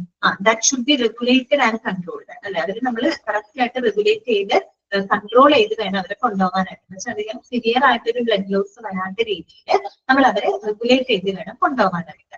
അത് മാത്രമല്ല, and any shock should be treated with intravenous fluids and or vasopressors. ഇവിടെ എനി ഷോക്ക്, ഇവിടെ ഉദ്ദേശിക്കുന്ന ഷോക്ക് എന്താണെന്ന് അറിയാമോ? അതായത് ലൈഫ് ത്രെട്ടണിങ് കണ്ടീഷൻ ആണ്. ഓക്കെ, ലൈഫ് ത്രെട്ടണിങ് കണ്ടീഷൻ ആണ് ഇവിടെ ഉദ്ദേശിക്കുന്ന ഷോക്ക്. അതായത് വളരെ ജീവന് അപകടകരമാവുന്ന അല്ലെങ്കിൽ ഭീഷണിയാവുന്ന ഒരു അങ്ങനെ അത്തരത്തിലുള്ള ഒരു പേഷ്യന്റിനെ നമ്മൾ ഷിഫ്റ്റ് ചെയ്യുന്ന സമയത്ത് നമ്മൾ എന്ത് ചെയ്യണം? ഇൻട്രാവെനസ് ഫ്ലൂയിഡ്സ് ഓർ വാസോപ്രസേഴ്സ് അല്ലെ. അതായത് ഇൻട്രാവെനസ് ഫ്ലൂയിഡ്സുകൾ ചിലപ്പോൾ നമുക്ക് കേൾക്കേണ്ടതായിട്ട് വരും അല്ലെ. അപ്പൊ ഭയങ്കരമായിട്ടുള്ള ഛർദി അല്ലെങ്കിൽ വോമിറ്റിംഗ്, ഭയങ്കര തലകറക്കൊക്കെ വരുമ്പോൾ അവരുടെ ബ്ലഡ് പ്രഷറിൽ വാരിയേഷൻ വരും അല്ലെ, ബിപിയിലൊക്കെ വാരിയേഷൻ വരും. അപ്പൊ അങ്ങനെയുള്ള പ്രോബ്ലംസ് ഇല്ലാതിരിക്കാൻ അവർക്ക് ഐ വി ഫ്ലൂയിഡ് കയറ്റേണ്ടി വരും അല്ലെ. ഐ വി ഫ്ലൂയിഡ് കയറ്റിക്കൊണ്ട് വേണം അവരെ കൊണ്ടുപോകാനായിട്ട്. അതുകൊണ്ടാണ് അവർ പറഞ്ഞത് കുറച്ചുകൂടെ വൈഡ് ഡയമീറ്റർ ഉള്ള 2 ഇൻട്രാവെനസ് കാനുലകളെങ്കിലും കരുതണം എന്ന് പറയുന്നത് അതുകൊണ്ടാണ്. കാര്യം ഇങ്ങനെയുള്ള പേഷ്യന്റിന് ഷിഫ്റ്റ് ചെയ്യുമ്പോൾ ചിലപ്പോൾ ബ്ലഡ് പ്രഷറിലൊക്കെ വേരിയേഷൻസ് വരാം.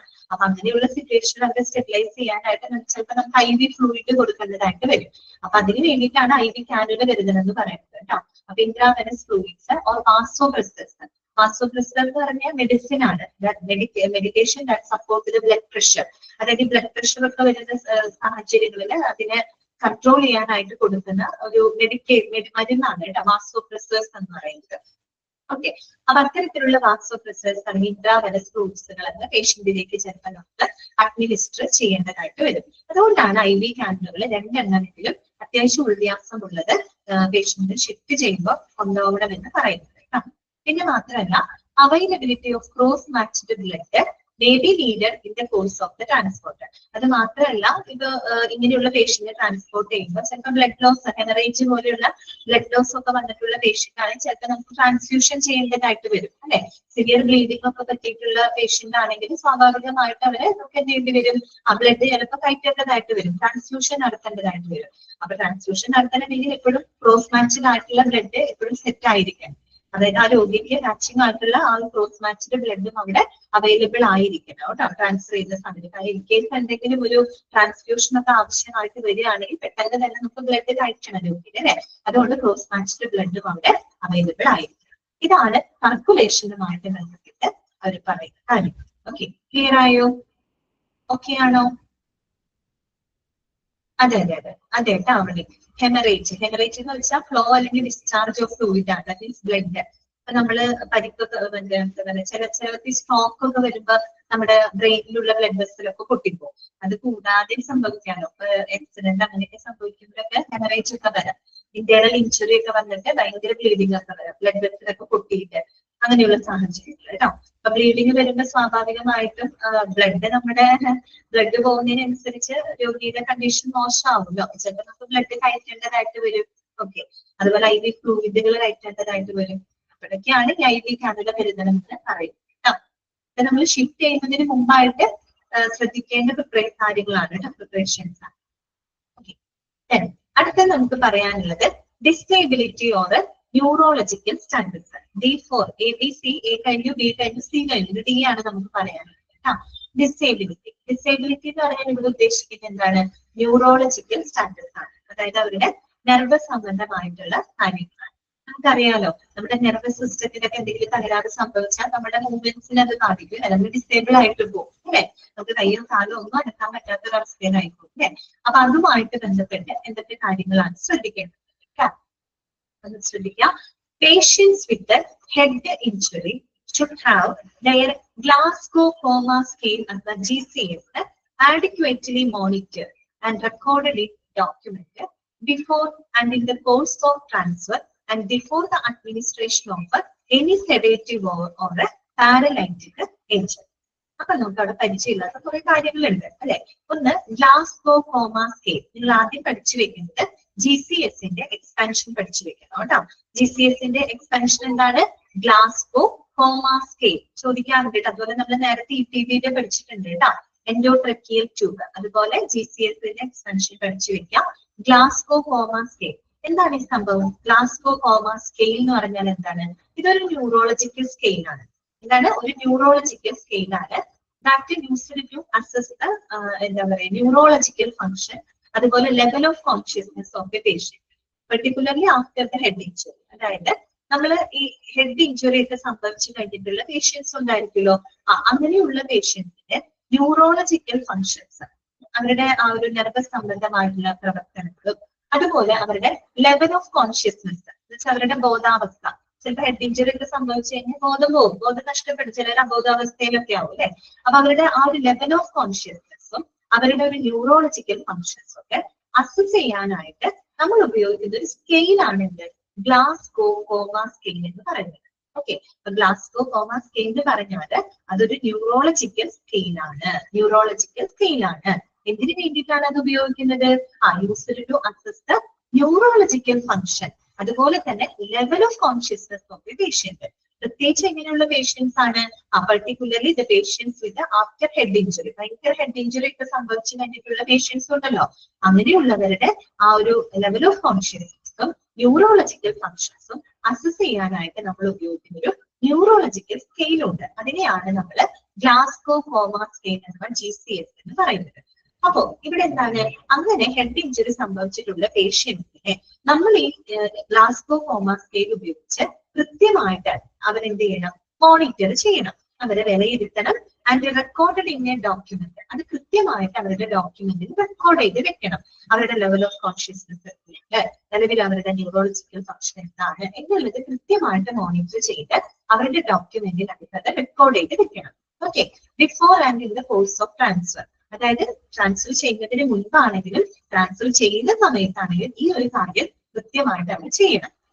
അതോടൊപ്പം before the administration of any sedative or paralytic agent, അതുപോലെ എന്തെങ്കിലും ഒരു സെഡേറ്റീവ്സോ അല്ലെങ്കിൽ എന്തെങ്കിലും പാരലൈറ്റിക് ഏജന്റ് എന്നുവെച്ചാൽ അവരെ തളർത്തുന്ന തരത്തിലുള്ള എന്തെങ്കിലും സെഡേറ്റീവ്സുകളൊക്കെ കൊടുക്കുന്നതിന് മുൻപായിട്ടും ട്രാൻസ്ഫറിന് മുമ്പായിട്ടും നമ്മൾ ഈ ഗ്ലാസ്ഗോ കോമ സ്കെയിൽ ഉപയോഗിച്ച് നിലവിലുള്ളവരുടെ ന്യൂറോളജിക്കൽ ഫങ്ഷൻസും ലെവൽ ഓഫ് കോൺഷ്യസ്നെസ് ഒക്കെ കൃത്യമായിട്ട് മോണിറ്റർ ചെയ്ത് റെക്കോർഡ് ചെയ്ത് വെക്കണം.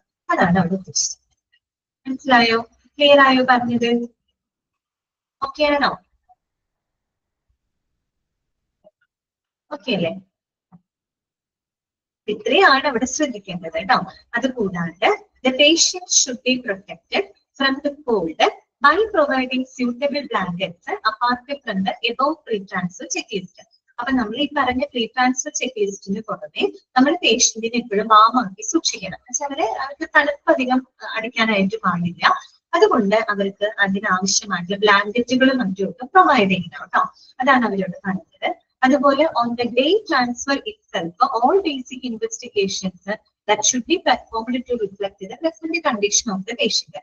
കഴിവതും ആ രോഗിയെ ട്രാൻസ്ഫർ ചെയ്യുന്ന അന്ന് തന്നെ ഈ പറയുന്ന കാര്യങ്ങളൊക്കെ വെച്ചാൽ പേഷ്യന്റിന്റെ നിലവിലുള്ള കണ്ടീഷനെ റിഫ്ലക്ട് ചെയ്യുന്ന എല്ലാ പരിശോധനകളും അന്ന് തന്നെ എന്ത് ചെയ്തിരിക്കണം? എക്സാമിൻ ചെയ്തിരിക്കണം. മനസ്സിലായോ? അതായത് 2-3 ദിവസം എടുക്കരുത്. പരമാവധി സമയം വേസ്റ്റ് ആക്കാതെ അവരെ ട്രാൻസ്ഫർ ചെയ്യുന്ന ആ ദിവസം തന്നെ ഈ പറയുന്ന എല്ലാ ഇൻവെസ്റ്റിഗേഷൻസും കൃത്യമായിട്ട് ചെയ്തിരിക്കണം. അതിനുശേഷം മാത്രമേ നമ്മൾ രോഗിയെ എന്ത് ചെയ്യാൻ പാടുള്ളൂ? ട്രാൻസ്ഫർ ചെയ്തിട്ട് പാടുള്ളൂ. ഇത്രയും നമ്മൾ പറഞ്ഞത് pre transfer stabilisation and preparation ആണ്. ഒരു രോഗിയെ നമ്മൾ ട്രാൻസ്ഫർ ചെയ്യുന്നതിന് മുൻപായിട്ട് നടത്തേണ്ട സ്റ്റെബിലൈസേഷനും അതിനു വേണ്ടി ചെയ്യേണ്ടതിന്റെ തയ്യാറെടുപ്പുകളൊക്കെയാണ് ഇതിൽ പഠിച്ചത്. അപ്പൊ രണ്ടാമത്തെ പി എന്നത് അവിടെ തീരുകയാണ് കേട്ടോ. ഓക്കെ അല്ലേ?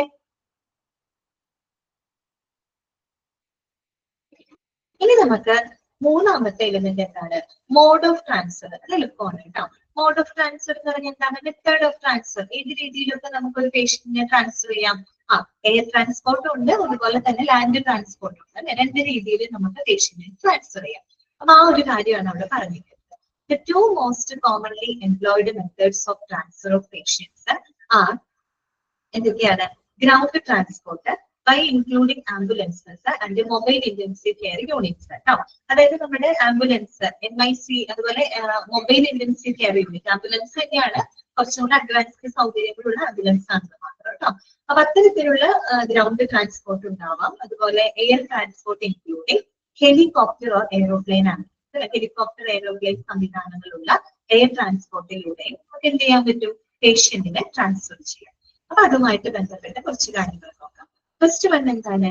ഗ്രൗണ്ട് ട്രാൻസ്പോർട്ട് അഥവാ ലാൻഡ് ട്രാൻസ്പോർട്ട് എന്ന് പറയാം അല്ലെ. Different types of ambulance are used in this mode of transfer of patient. ഇതിനായിട്ട് നമ്മൾ പലതരത്തിലുള്ള ആംബുലൻസുകൾ ഉപയോഗിക്കുന്നുണ്ട്. ഇപ്പൊ നിങ്ങൾ ആംബുലൻസ് സർവീസ് ഒക്കെ പഠിച്ചതാണ് അല്ലെ. അതിനകത്ത് കണ്ടിട്ടില്ലേ? Type A, B, C, D എന്നൊക്കെ പറഞ്ഞിട്ട് പല ടൈപ്പ് ആംബുലൻസുകൾ പഠിച്ചിട്ടുണ്ട്. അതുപോലെ തന്നെയാണ് ഇവിടെയും പറയുന്നത് കേട്ടോ. ഒന്നാമത്തെ basic life support ambulance. Basic life support ambulance എന്തായിരിക്കും?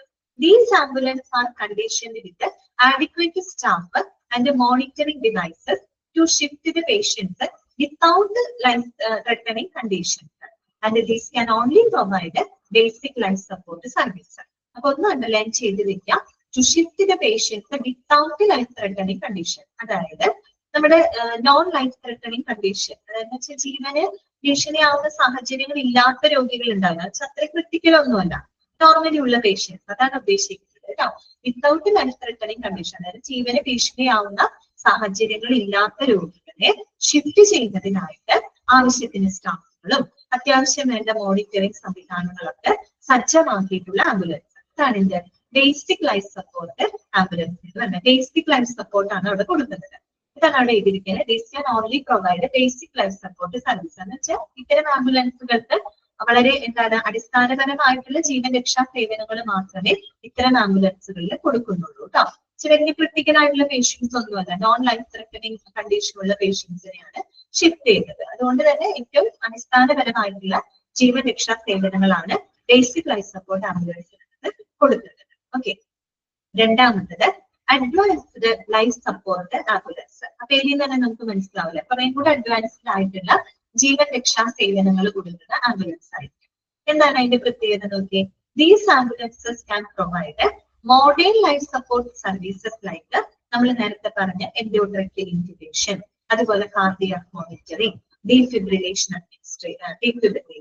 അതുപോലെ administration of intravenous fluids or vasopressors എന്ന് പറഞ്ഞാൽ നമ്മൾ നേരത്തെ പറഞ്ഞ എൻഡോട്രക്കിയൽ ഇൻക്യുബേഷൻ, എയർവേ പ്രോബ്ലംസ് ഉള്ള ആളുകളെ നമ്മൾ കൊണ്ടുപോകുന്ന എൻഡോട്രക്കിയൽ ഇൻക്യുബേഷൻ സൗകര്യങ്ങളും കാർഡിയാക് മോണിറ്ററിംഗ് എന്ന് പറഞ്ഞാൽ കാർഡിയാക് മോണിറ്റർ എന്ന് പറഞ്ഞിട്ടൊരു എക്യുപ്മെന്റ് ഉണ്ട്. ഞാൻ കഴിഞ്ഞ ക്ലാസ്സിൽ പറഞ്ഞു എന്ന് തോന്നുന്നു.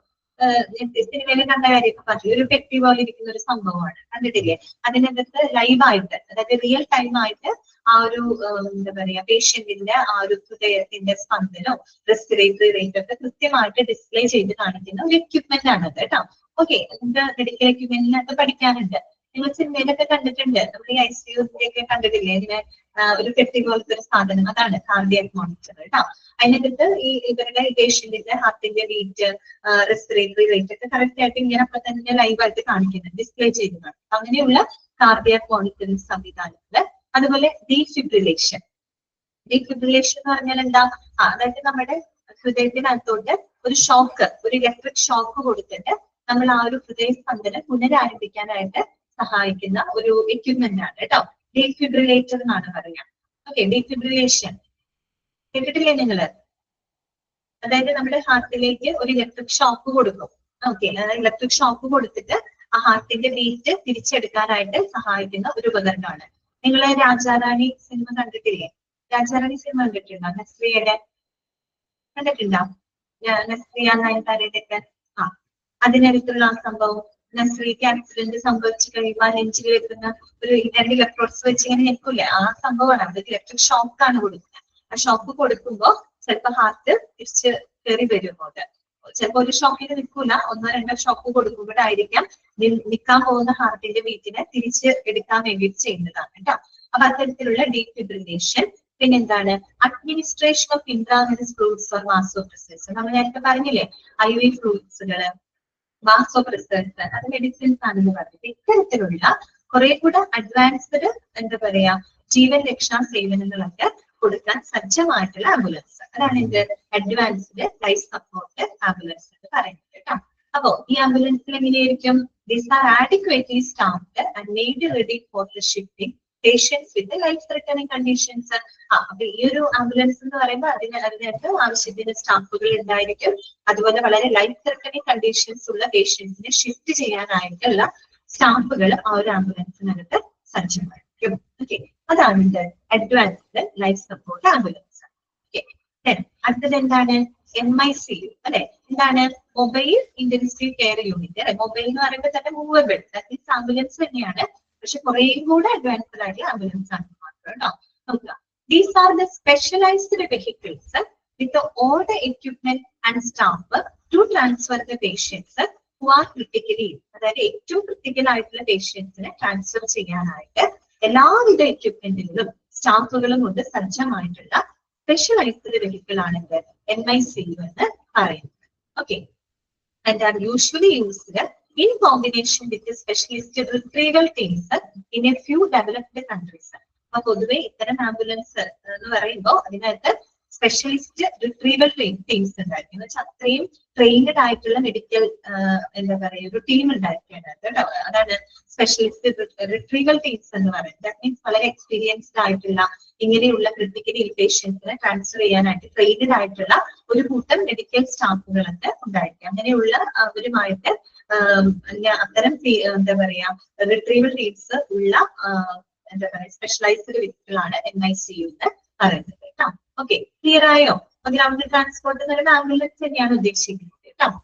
അതിനകത്ത് തന്നെ ബേസിക് ലൈഫ് സപ്പോർട്ട് ആംബുലൻസ് ഉണ്ട്, അഡ്വാൻസ്ഡ് ലൈഫ് സപ്പോർട്ട് ആംബുലൻസ് ഉണ്ട്, ദെൻ MICU കേട്ടോ. പിന്നെ വരുന്നത് എന്താണ്? എയർ ട്രാൻസ്പോർട്ട് അല്ലെ. എയർ ട്രാൻസ്പോർട്ട് എന്താണ്? ഹെലികോപ്റ്റർ, എയ്റോപ്ലെയിൻ സംവിധാനങ്ങളിലൂടെയൊക്കെ നമ്മൾ പേഷ്യൻസിനെ ഷിഫ്റ്റ് ചെയ്യാറുണ്ട് അല്ലെ. അതാണ് അവിടെ പറയുന്നത് കേട്ടോ. The use of air transport has been increasing in developed countries because of advantage of swift transport by including the specialized medical care അല്ലെ. അപ്പൊ മിക്കവാറും എന്താണ് ഒരുവിധപ്പെട്ട ഡെവലപ്ഡ് കൺട്രീസിലെല്ലാം കൂടുതൽ ഷിഫ്റ്റിംഗ് എന്തിലൂടെയാണ് ചെയ്യുന്നത്? എയർ ട്രാൻസ്പോർട്ട് വഴിയായിട്ടാണ് ഷിഫ്റ്റ് ചെയ്യുന്നത്.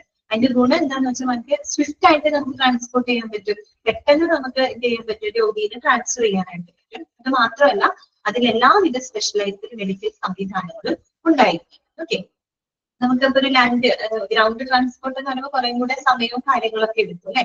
അതേസമയം എയർ ട്രാൻസ്പോർട്ട് എന്ന് പറയുമ്പോൾ ഈസി ആയിട്ട് നമുക്ക് പെട്ടെന്ന് തന്നെ പേഷ്യന്റിന് എന്ത് ചെയ്യാൻ പറ്റും? ഷിഫ്റ്റ് ചെയ്യാനായിട്ട് പറ്റും. അത്യാവശ്യം അതിനകത്ത് സ്പെഷ്യലൈസ്ഡ് മെഡിക്കൽ കെയർ സംവിധാനങ്ങളും ഉണ്ടായിരിക്കും. There has been an improved prognosis of patients with trauma, severe myocardial infarction, and severe stroke owing to the rapid provision of suitable medical care by the use of air transport. ഇത്തരത്തിലുള്ള air transport സംവിധാനങ്ങൾ വഴിയായിട്ട് നമ്മളിങ്ങനെ പേഷ്യന്റിനെ shift ചെയ്യുമ്പോൾ ഈ പറയുന്ന trauma patient, അതുപോലെ myocardial infection, heart attack ഒക്കെ വന്നിട്ടുള്ള പേഷ്യൻസ്, സ്ട്രോക്ക് വന്നിട്ടുള്ള പേഷ്യൻസിനെയൊക്കെ കുറെ ഇംപ്രൂവ് ചെയ്യാനായിട്ട് പറ്റിയിട്ടുണ്ട്. പക്ഷെ അങ്ങനെയുള്ള രോഗികൾ നമുക്ക് അത്തരം രോഗികൾ എന്ന് പറഞ്ഞാൽ ഏറ്റവും ക്രിട്ടിക്കൽ ആയിട്ടുള്ള പേഷ്യൻസ് ആണ് അല്ലെ. അപ്പൊ അവരെയൊക്കെ എയർ ട്രാൻസ്പോർട്ട് സംവിധാനങ്ങളിലൂടെ എത്തിക്കുന്നതിലൂടെ നമുക്ക് അവരുടെ കണ്ടീഷൻ നമുക്ക് അല്ലെങ്കിൽ അവരുടെ ലൈഫ് നമുക്ക് സേവ് ചെയ്യാൻ പറ്റിയിട്ടുണ്ട്. പക്ഷെ അവരുടെ കണ്ടീഷൻ കുറെ കൂടി ഇംപ്രൂവ് ചെയ്യാനായിട്ട് പറ്റിയിട്ടുണ്ട്. കാര്യം അങ്ങനെയുള്ള പേഷ്യൻസ് നമ്മുടെ സമയം വളരെ ഇമ്പോർട്ടന്റ് ആണ് അല്ലെ. ഒട്ടും സമയം കളയാതെ എത്രയും പെട്ടെന്ന് അവരെ ഹോസ്പിറ്റലിൽ എത്തിക്കാന്നുള്ളതാണ് നമുക്ക് ചെയ്യാൻ പറ്റുന്ന ഒരു കാര്യം. എയർ ട്രാൻസ്പോർട്ടിന് അത് സാധ്യമാണ്. ഓക്കെ, ക്ലിയർ ആയല്ലോ? ഇനി നോക്കാം കേട്ടോ. The patients who are more likely to get the benefit from air transport ആണ്. ഓക്കെ, അതായത് ഈ എയർ ട്രാൻസ്പോർട്ട് വഴി ബെനിഫിറ്റ് ലഭിക്കുന്ന പേഷ്യൻസുകൾ ആരൊക്കെയാണെന്നാണ് അവിടെ പറയുന്നത് കേട്ടോ. ആരൊക്കെയാണ്? ജസ്റ്റ് ഒന്ന് മനസ്സിലാക്കി വെച്ചാൽ മതി. ഒന്ന്, patients with severe trauma and penetrating chest injuries, multi system injuries, crush injuries, or patients with an unstable vital signs. അതായത് ഇങ്ങനെയുള്ള പേഷ്യൻസിനാണ് എയർ ട്രാൻസ്പോർട്ട് കൂടുതൽ എന്താ പറയുക പ്രയോജനപ്പെടുന്നത്. ഇങ്ങനെയുള്ള പേഷ്യൻസ് ആണ് ഒന്ന് പേഷ്യൻസ് വിത്ത് സിവിയർ ട്രോമ, അല്ലെ? സിവിയർ ട്രോമ എന്ന് വെച്ചാൽ പരിക്ക്, ആഘാതം ഒക്കെയുള്ള അർത്ഥമാണ് കേട്ടോ. ഏറ്റവും ഗുരുതരമായിട്ടുള്ള പരിക്ക് പറ്റിയിട്ടുള്ള പേഷ്യൻസ്. അതുപോലെ തന്നെ പെനിട്രേറ്റിംഗ് ചെസ്റ്റ് ഇഞ്ചുറീസ്, അതായത് നമ്മുടെ ചെസ്റ്റിലേക്ക് ലങ്സിലേക്കൊക്കെ കുത്തിക്കയറുന്ന രീതിയിലുള്ള ഇഞ്ചുറി ഒക്കെ സംഭവിക്കാം. ചില ആക്സിഡന്റ് ഒക്കെ സംഭവിച്ചാൽ നമ്മുടെ റിബ്സ്, നമ്മുടെ വാരിയലൊക്കെ പൊട്ടി ചിലപ്പോൾ നമ്മുടെ ലങ്സിനകത്തേക്കൊക്കെ കുത്തിക്കയറില്ലേ? അങ്ങനെയൊക്കെ രീതിയിലുള്ള ഗുരുതരമായിട്ടുള്ള പെനിട്രേറ്റിംഗ് ചെസ്റ്റ് ഇഞ്ചുറീസ് സംഭവിച്ചിട്ടുള്ള പേഷ്യൻസ്. അതുപോലെ മൾട്ടി സിസ്റ്റം ഇഞ്ചുറീസ് എന്ന് വെച്ചാൽ മറ്റുള്ള ബോഡി ഓർഗൻസുകളൊക്കെ മറ്റേതെങ്കിലും എന്താ പറയുക ബോഡി സിസ്റ്റംസിനൊക്കെ ഇഞ്ചുറി സംഭവിച്ചിട്ടുള്ള പേഷ്യൻസ്. അതുപോലെ ക്രഷ് ഇഞ്ചുറീസ്, അതായത് കംപ്രഷൻ മൂലമൊക്കെ ഉണ്ടാകുന്ന injuries, muscle damage, spinal damage, ഈ കംപ്രഷൻ മൂലമൊക്കെ വരുന്ന ഇഞ്ചുറീസ്. അതുപോലെ or patients with unstable vital signs, അതായത് ഈ പറയുന്ന ബി പി എന്നൊക്കെ പറഞ്ഞ് നോർമൽ ലെവലല്ല, ഭയങ്കര വൈറ്റൽ സൈൻസിലൊക്കെ അൺസ്റ്റേബിൾ ആയിട്ടില്ല. ദാറ്റ് മീൻസ് നമ്മുടെ ബി പി അല്ലെങ്കിൽ അങ്ങനെയുള്ള കാര്യങ്ങളൊക്കെ, ഓക്സിജൻ സാച്ചുറേഷൻ, അത്തരത്തിലുള്ള വൈറ്റൽ സൈനുകളൊക്കെ അൺസ്റ്റേബിൾ ആയിട്ടില്ല, അബ്നോർമൽ ആയിട്ടുള്ള പേഷ്യൻസ്. ഇത്തരം പേഷ്യൻസിനെയൊക്കെ ഷിഫ്റ്റ് ചെയ്യാനായിട്ട് ഏറ്റവും നല്ലത് എന്താണ്? എയർ ട്രാൻസ്പോർട്ടാണ്. മനസ്സിലായല്ലോ? അപ്പൊ അങ്ങനെയുള്ള പേഷ്യൻസിന് അതിന്റെ ബെനിഫിറ്റ് ഉണ്ട്. പിന്നെ വരുന്നത് പേഷ്യൻസ് വിത്ത് അക്യൂട്ട് കൊറോണറി സിൻഡ്രം. അത് വേണമെങ്കിൽ നെക്സ്റ്റ് ക്ലാസ്സിൽ പറയാം കേട്ടോ. അത് പറഞ്ഞു വരുമ്പോൾ സമയം എടുക്കും. അപ്പൊ നമുക്ക് നെക്സ്റ്റ് ക്ലാസ്സിൽ അത് പറയാം. ഓക്കെ, അപ്പോ ഞാനിത് അൺമ്യൂട്ട് ചെയ്യാണ്. ഇന്നത്തെ ക്ലാസ്സിൽ നിങ്ങൾക്ക് ഡൗട്ടുകൾ ഉണ്ടെങ്കിൽ ചോദിക്കാം കേട്ടോ. നമുക്ക് ഇവിടെ ഈ ചാപ്റ്റർ വളരെ ചെറിയ ചാപ്റ്റർ ആണ്, പക്ഷെ ഈ നമ്മുടെ എന്താ പറയാ എയർവേ, ബ്രീത്തിങ്, സർക്കുലേഷൻ അങ്ങനെയുള്ള ഭാഗങ്ങളൊക്കെ കുറച്ച് പറയുന്ന സമയം കുറച്ചും കൂടെ എടുക്കണം എന്ന് വിചാരിച്ചിട്ടാണ് വന്നത്. അത് നടക്കുക.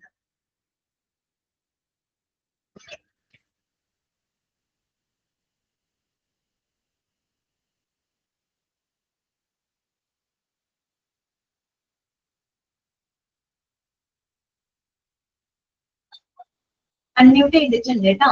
എനിക്ക് എന്തെങ്കിലും ഡൗട്ടുകൾ ഉണ്ടെങ്കിൽ ചോദിക്കാം. ഓക്കെ ആണോ എല്ലാവർക്കും? ഇന്നത്തെ ക്ലാസ് ഒക്കെ ക്ലിയർ ആണോ? മനസ്സിലായല്ലോ? വായിച്ചു നോക്കാം കേട്ടോ. അത് ശരിയാണ്. നെക്സ്റ്റ് ക്ലാസ്സിൽ കാണാം കേട്ടോ. Okay, thank you.